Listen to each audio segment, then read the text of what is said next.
Donttap podcast. Donttap podcast. Follow me on Twitter. Hey, I'm UFC President Dana White, and you're in the ring with Calumn McGregor. Okay, Donttap end of year show, UFC 296 picks podcast. Who better to have on for the end of year than Mr. Underdog himself, Mr. Parlay Buster, unless you're like, if you're a American fan and you're looking for that parlay piece that's like minus 200 and you put it in there, and then all of a sudden Kyle Nelson comes along and nope, and took two of them from you this year. Amazing year, brother. Forget about that, the gambling side of things. The momentum, the mindset coming out of the draw at the beginning of the year, which was, I won that fight. And then you go in and you come in with two upsets, one in Vancouver and one in Vegas. Talk about the year for yourself and the momentum that you were talking about, even that you've seen in camps and the growth in your game. Yeah, I mean, so far, 2023 has been my best year in mixed martial arts and the UFC. Having two wins back to back, the draw that I thought, probably should have went my way, but I still competed against, a great opponent in the Korean Superboy, and was able to hold my own, if not better. So, and then to roll from that and take on, an undefeated guy in Blake Biller at 8-0, and then somebody else with a bunch of hype in Padilla. So, to kind of take on both those guys and win both those fights, I think, I'm on a bit of a roll for myself right now and getting ready to, move into 2024 and keep the ball rolling. And actually, that's a good sort of transition in there. Looking at January, I know that you were wanting to get on that Toronto card and maybe looking at different opponents. I know Cub Swanson is someone that you called out on the microphone after your last victory. Now that I know that's a fight that probably won't be able to formulate, or maybe it will. But there was even some guys I know I was bantering and throwing in the chat to you, was like, even guys like Damon Jackson. Like what are some names that you are interested in at that point, that level right there?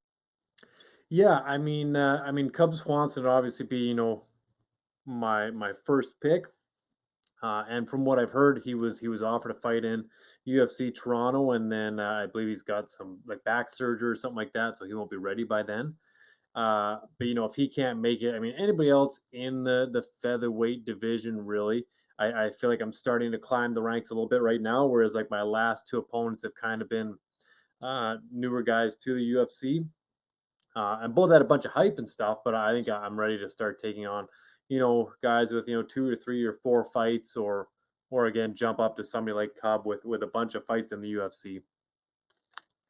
And now talking about your game, what is it about your game that sort of tends to stifle guys? Like you have guys that come in front of you like they're supposed to be these explosive strikers, and I have all this talent and length and reach, and we talked about it in youth and all this crap that goes with the hype on them. And then they come in against you, and it seems like there's multiple things that they gain, like whether it's respect from you or right away. But what is it in your game that you sort of tend to slow those guys down and lull them into your fight, and then you're able to do what you want to do with your striking? Yeah, I think guys kind of maybe watch tape on me and really underestimate me. Maybe it doesn't look like I throw a lot of power when I'm in there. Yeah, I think like some of my techniques that I use are maybe sneakier and kind of fit in little spots that they don't think will happen. But yeah, so usually once I get in there, once I touch somebody, 1 or 2 times, you'll see them change. So like Korean Superboy, he comes out with, again, guys like Cub Swanson and really high level strikers and stuff like that. And he moves forward. He kind of gets into, like barn murder fights and stuff like that. But when he came out with me, we saw a completely different, Superboy. He was kind of, on his back foot a bit, didn't really come in too much. I think I hurt him to the body pretty good with some of those body kicks. So maybe that was some of what really slowed him down. But yeah, you'll see kind of almost completely different fighters out of guys. Same with Jai Herbert.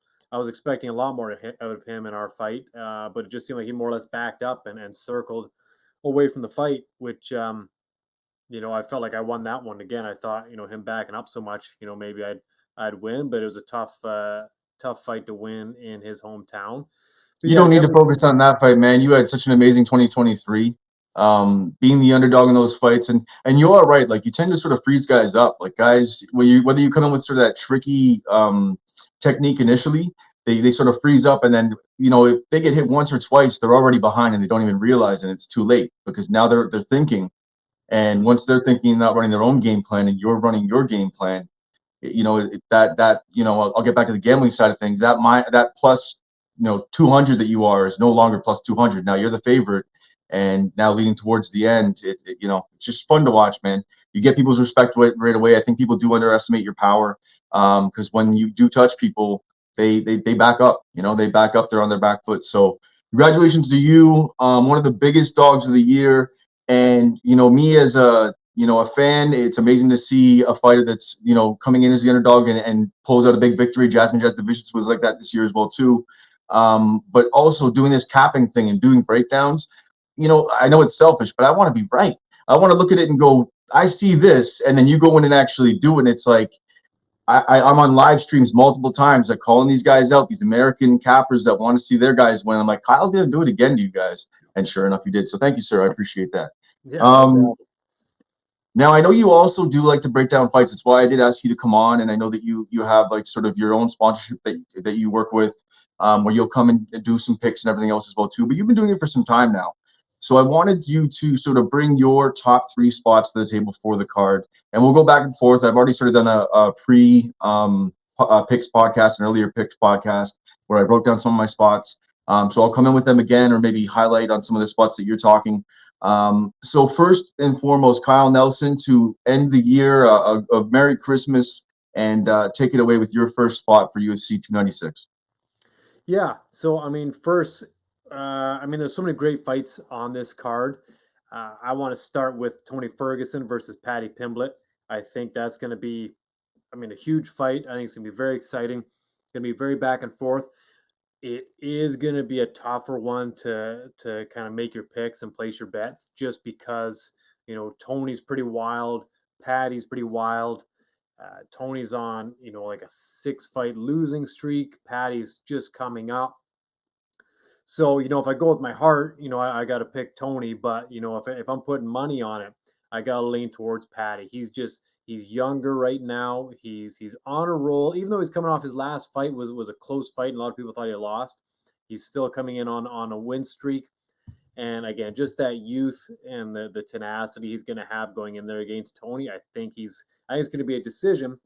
And Paddy's going to really have to work hard to beat Tony, but I do think he's going to get the decision win.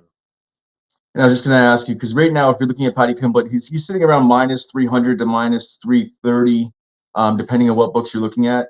But if you look at Paddy Pimblett by decision, where are we? Pimblett wins by decision at +1. You get him at +215 at the highest, but he's sitting anywhere from around a +160 to +215 for Paddy Pimblett by decision. And I could definitely see that Tony being more durable than people think, and you can get some good value on that line. Paddy Pimblett, so it looks like he's been working hard. I mean, if anything that you see, I know it's only what you see on tape, but you can tell, like, the guy, although he does balloon up, and I think there's a lot put into that, more than we need to actually think about. He is a specimen. He is in really good shape right before his fights, and he seems to be able to push a pace. So, okay. So the number 1 spot that I brought to the table this week was actually the main event. I'm looking at Leon Rocky Edwards, and so I already did sort of a breakdown in the earlier podcast. I just think that although Colby Covington is going to try to push a pace, and although he's going to try to shoot for as many takedowns as possible, I think the change and the switch in what we saw in Leon Rocky Edwards in his last fight, his footwork giving Usman, not very good entries. He wasn't able to get in on some good takedowns. Leon's able to get to the hands early. He just had a really solid takedown defense and able to work him off the cage. And when he was taken down, he was able to get right back up. The floor was lava. And with Colby doesn't really hold guys down for long, and he doesn't have that power. So if you think Colby wins, it's like you're thinking he wins late by just pressuring Leon out. But I don't know if Leon's that guy anymore. I think, honestly, that I know it's cheesy, but that head kick gave him something. It gave him belief. And in that next camp, that champion, like you can even talk about this camp to camp, as you're building momentum and you're building belief in yourself and little small things that maybe you weren't sure about or whatever it is. I just think he's there now. I think he's turned a corner. I think that Leon Edwards is going to be able to just stifle Colby and maybe even get him out late, but I think he's just going to be able to pick him apart throughout the fight and land bigger moments on the feet. Yeah, absolutely. And like you said, I think Leon Edwards before the head kick was a different Leon, and you could maybe break him or even see, like even in that fight against Usman, it seemed like maybe he kind of turned off. He was on the back burner and he was just like just trying to get through it. Wasn't super into the fight. And then in between rounds, his coach kind of gave him that speech that fired him up, and then he landed that head kick. And I think now he knows that he can, even if he's behind in the fight, he can still turn it on. And that's going to be dangerous against a guy like Kobe, because Kobe's going to stay busy. He's going to keep moving forward. He's going to throw those little shots. He's going to wrestle you, take you down. You're going to get back up. He's going to take you down again. And he's just going to try and grind you for the whole fight. Keep pressure on you and grind you for the whole fight. But yeah, with Leon's like precision and power in his striking, and he's got a bunch of length too, I think on Kobe, it's going to be too much of a task for Colby coming off like a 2-year layoff to come in and fight against Leon. So yeah, definitely picking Leon probably by like a 3rd round TKO. For sure. And I think that length will even serve him on the cage with those arms leverage, just trying to get out and get in, get his arms in there. And, I just think that's going to play a big advantage as well, too. So on the same side of that one, what would be your next spot, sir? So we've lost Ian Gary. So I've heard rumors somebody was going to step in, but I don't think anything's official yet. So as of right now, Ian's out for sure, but Vincent Luque, we don't know if he's fighting yet. So my next fight would probably be Stephen Thompson versus Shavkat Rakhmonov. This is, the odds on this one, from what I'm looking at, is minus 650 for Shavkat and plus 470 for Stephen Thompson. So, if you want to throw a Hail Mary out there, Stephen Thompson, with his footwork and stuff, maybe he can keep Shavkat away for 3 rounds and kind of outpoint him. I don't think that's beyond, belief. But if you're playing safe, then you're definitely picking, Shavkat. I don't know. Again, he's gonna wrestle Steven and he's gonna kind of beat him up. I just don't know if we're gonna see him get to a submission or a TKO. Steven's durable and tough. He's always gonna keep moving and stuff off his back. So I think, safe bet, Shavkat by decision. Risky bet if you want to, throw something on a crazy underdog, it'd be Stephen Thompson. Again, I think by decision. Honestly, man, it's not. You don't even necessarily need to take an avenue with it. With the line being so wide, you just hit the line, money line, because whether he gets a KO or a decision, like a setup kick could happen. But yeah, man, like what was it? His fight against Jeff Neal, he proved to be hittable. Shavkat, he proved to be hittable. His head's up in the air. You can sort of see it. He sort of leans back in a way that maybe even Izzy gets away with. But he gets caught and he's getting tagged. He's not getting his head off the center line or whatever it might be, and he's just getting touched. So you could see that multiple times in the Jeff Neal fight. I just don't know if that's going to prove well against Stephen Wonderboy Thompson if he can get back to the feet. If he even puts up half of a half decent takedown defense and maybe gets off the ground a couple times, this could be real sketchy going into the scorecards. And if you're sitting with a Stephen Wonderboy Thompson ticket, it's not necessarily a bad thought. And if you don't get in live, you may be pissed off. You may be pissed off by the second round when you realize this is probably going to decision. And it could be greasy. So I'm definitely with you on that. I think we continue to count out bets, and you are once again, not to call you a bet like Stephen Wonderboy Thompson. I think he's got some years on you, but just the idea that you have a guy who's been around for a little while, you think that he's not going to be able to beat the younger guy, and he just outbets him. Just be able to come in with technique, be able to come in with those camps and that experience and do what you do. So, okay, next spot that I had talked about on the card was Casey O'Neill.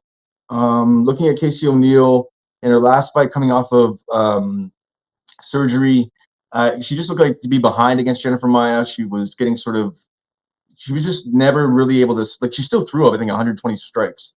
But in that fight, she just didn't really quite get ahead. She was always sort of the second. She was reacting and not in a nice counterpunch way. She was just reacting, missing, and getting hit. Reacting, missing, and getting hit. She was a step behind the whole way. And didn't really get any takedowns going. So for that, I think that in this fight, that's going to prove really well. Initially, she was at minus 160. The line might be a little bit too wide now. I just wanted to touch on it. That might not be a spot to put out at this point. because you may not have value on that one as well too. You can touch on this one, or you can just bring in your next play. I think I might jump to Bryce Mitchell and Josh Emmett. Again, some featherweights, so some guys that I definitely pay attention to. I've had the opportunity to train with Josh a lot down at Alpha Male before he made it into the UFC. But this is I mean, we've seen Bryce against Ilya Tsipura, and that was, Ilya kind of really showed a different side. Like before that, Bryce was just such a great grappler. He's kind of able to run everybody over. Ilya was able to show, enough defense, and then, I mean, just his power in his hands. But Josh Emmett has a very similar amount of power in his hands as Ilya. And Josh Emmett, coming from a wrestling background, I think he's going to be able to defend a lot of those takedowns. And we'll see. I'm picking Josh Emmett by, I'll say, end of second TKO. Again, I think it's going to be a little bit slow to start because Bryce is going to be looking for that takedown, and Emmett's going to be looking not to get taken down. But Emmett just has so much power, and Bryce's striking is still a little bit iffy for me. Especially when we saw him against Dan Ige. It seemed like it was just two completely different levels when it came to striking in there. So I think we'll see, Josh Emmett with a TKO or a KO in the second round. Yeah, I mean, I can't argue with that, especially with where the line is right now. We have Mitchell, who is somebody I faded in the last fight. I thought Ige would be able to win that fight, be able to at least stay off the ground enough to land enough of the bigger moments on the feet. And if it went to the decision, he would have that. But Mitchell was relentless in that last fight, and I just did not see that coming. So with Mitchell, I mean, yeah, I think in this fight with Emmett, I think it's sort of an upgraded version of an Ige. You got a guy with power, but then a little bit more of a takedown defense. He's going to be able to keep it off the cage a little bit more. And Mitchell does leave himself exposed when he goes from his striking to his wrestling. There's like that gap between that where he leaves his head sort of out there and exposed. And I think that you may see Emmett with those tight little uppercuts or hooks be able to do something with that. So not a bad side at all. So I will second that one as well too. So next, I will bring in my dog of the week. The line's probably moved pretty big. It's actually sort of MMA Twitter's darling of the week, and he's just been Mr. ROI for me. Cody Durden and the wrestling. The guy's relentless, and he's usually like sits around plus 200 when he opens. Going in against a guy, Tagir Ulanbekov, who's a pretty well-rounded fighter. Ulanbekov, solid stand-up, some decent wrestling, but not really good control time. Sort of gets. He's not, and I only say that because I guess he's sort of measured against the Dagestani way and how those guys have so much control time. He tends to not be a guy who really displays that, right? So he's got less control time, but he's pretty tricky on the feet, and he has those sneaky chokes. He's got some sneaky guillotine chokes, and he will snatch up a neck, and Durden has been susceptible to those situations at times. And if he goes in with any lazy shots and takedowns, I'm sure he's training for it. He's going to get that net snatched up. But for me, he's a guy who fights for your dollar. He's got some pop in his punches. He throws some decent volume, and he never gives up on himself. And I love that. That's what you look for in a fighter when you're looking at picking a side and you see some plus money on it. So for me, plus money, Cody Durden, I believe the line's probably let's see what the line's at right now, actually. Cody Durden, actually, yeah, he's still plus 145 you can get at some books. So yeah, what are your thoughts on that one? I think I think Cody, I think he's had, again, it's like last 4 fights he's been an underdog, or last 3 fights, 3 out of 4 he was an underdog or something like that. But he's been an underdog a lot. Yeah, and was able to kind of come back, with the upsets on those. Again, it's always hard to bet against Dagestanis. But yeah, definitely I like Cody coming back, being an underdog. I see myself as an underdog most of the times too, so it's hard not to root for them. But yeah, like you're saying, with if you catch a submission or something like that, but yeah, it's a tough fight, but it is a good pick if you're looking at betting on a dog. Okay, all right. I think we found some good spots, brother. For you, what do you like? I know you want to get on that UFC Toronto card. Is it Cub Swanson that you want, or let's call out some people? I know there's Jack Shore. There's who is it that you really there's some good fighters out there. And I think some I mean Cub Swanson I think he's fought in Toronto a couple times too. I know that he had the surgery or whatever that you said is coming up.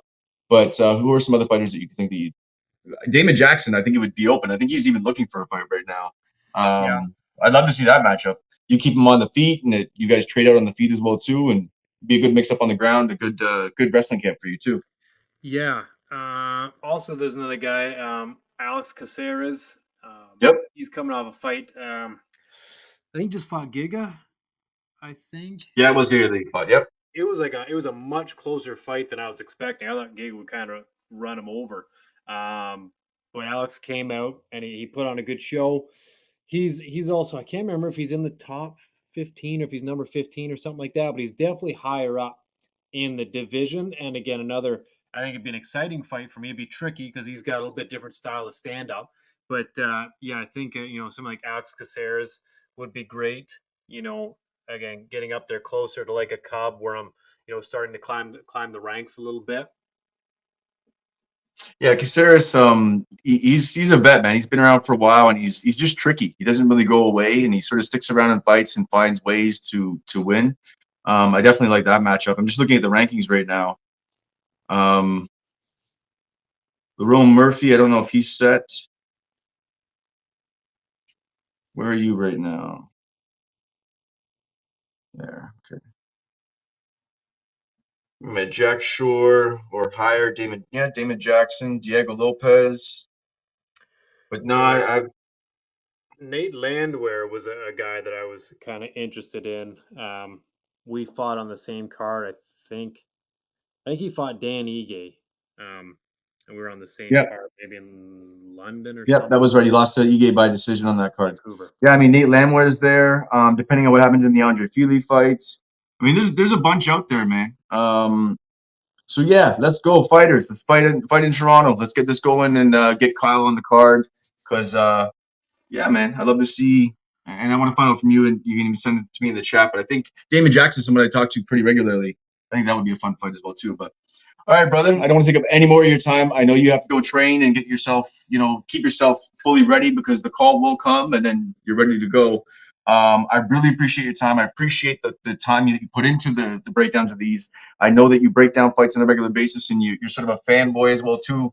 As far as you're started as a fan first, right? And then you start training the sport. So I appreciate your time as always. And Kyle Nelson, thank you for the year that you put in and the work that you put in, brother. Yeah, thank you very much.